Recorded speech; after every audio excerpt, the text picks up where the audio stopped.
Fire tablets have always been about budget and value. They were meant to give you a tablet at the lowest price possible, and that always came with some trade-offs. Build materials were always the cheapest you could find, plastic. Performance was never a strong point, and you were stuck with Amazon's bloated software experience. That's until Amazon decided to change things up a bit and release the all-new Amazon Fire Max 11 tablet earlier this year. It's Amazon's take on a premium tablet. Let's start off with design, because I feel like that's the biggest difference between the Fire Max 11 tablet and all the other Fire tablets out there. This is unlike any Fire tablet from before. It's made of aluminum, it has a beautiful design, not something we're used to seeing with Fire tablets. You have some uniform bezels all around the display. It's deceptively thin as well, with a small black plastic bumper on top of the metal frame. But still, it's a very nice design, especially coming from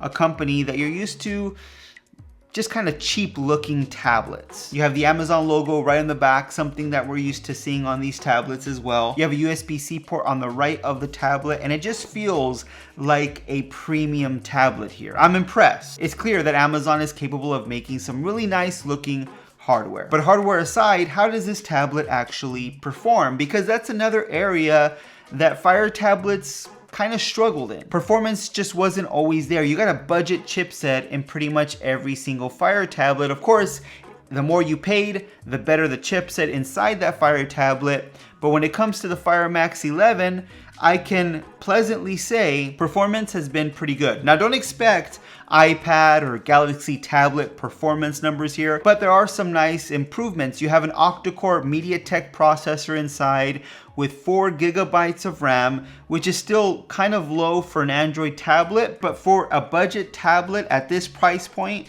it does a decent job. Opening up applications, web browsing, even light tasks and casual gaming is no problem for the Fire Max 11. Now, when it comes to battery life, this tablet is actually really good. Amazon says you can get up to 14 hours of battery life, and I'm able to easily get through a full day with heavy usage, and I'm well into the second day without even having to charge the battery. So I really appreciate the performance, at least when it comes to battery life, on this tablet. Let's get into the display, because I think that's where this tablet really shines, especially at this price point. You have an 11-inch 2000 by 1200 resolution display that looks fantastic. Colors are vivid, it's sharp, it has a larger 11-inch screen, at least compared to the other Fire tablets, that makes this the ultimate device for watching content on. You have dual top firing speakers that sound good and get loud and add to the whole content consumption experience. They make it an overall nice experience with this tablet. Even though this is an 11-inch screen, it feels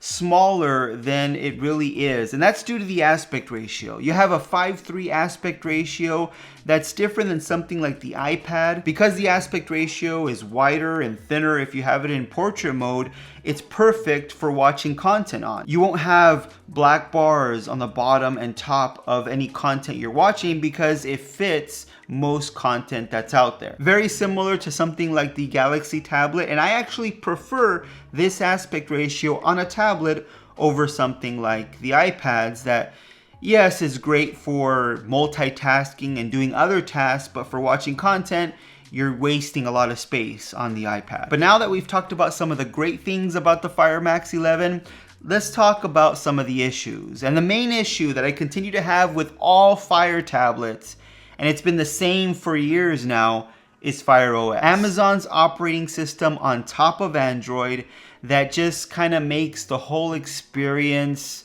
frustrating. It's a heavily skinned and limited operating system on top of Android. One of the major drawbacks of Fire OS is no Google applications. You don't have the Google Play Store on here. Instead, you have the Amazon App Store that has most of Amazon's applications front and center. So you're missing a lot of Google applications like YouTube, Gmail, Chrome, and more, because there's no Google Play Store, and because for some reason Amazon and Google don't want to play nice. I don't get it, but it's something that you're gonna have to deal with. Now, fortunately, there is a workaround to get the Google Play Store on this tablet because it technically does run Android and get all those Android applications that you love.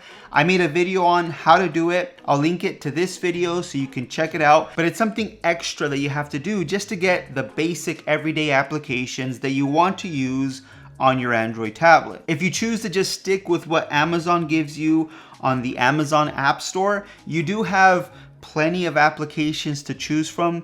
Pretty much 90% of the applications that you're looking for will be on the Amazon App Store. And you can go with third-party applications that kind of use the web browser and put them on an application on the Amazon App Store. For example, this is the YouTube application on the Amazon App Store. It's not the official YouTube application, but instead it's an app that just takes you to the web browser of YouTube to watch content on. It's not horrible, but it's just not the original real application from Google that I wish was on that app store. Another drawback to Fire OS is that you're stuck with the layout Amazon has by default. There's no customization when it comes to Fire OS. And really the only thing you can change is the order of the applications on your home screen. You have two tabs, a For You and a Home, and Amazon's app and content recommendations rolled on top of everything. So it kind of feels like you can't make this tablet your own. It's more limited